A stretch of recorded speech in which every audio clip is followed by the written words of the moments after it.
तर माझ्या दिवसाची सुरुवात दुपारच्या जेवणापासून झाली. नमस्कार, मी समृद्धी. माझी सुट्टी संपून आम्ही दोघी निघालो होतो पुण्याला. पटापट बॅग भरली आणि यावेळेस माझ्यासोबत माझी बहीण म्हणजे मावशीची मुलगी प्राजू सुद्धा येणार होती. आतंकवाद्याचं रूप धारण केलं, कारण की उन्हाळाच इतका आहे की काय विचारायलाच नको.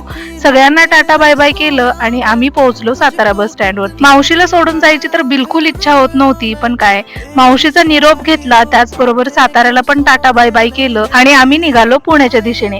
पुण्याजवळच हे नवीन मंदिर झालंय, ते कोणतं आहे मला कॉमेंट सेक्शन मध्ये नक्की सांगा.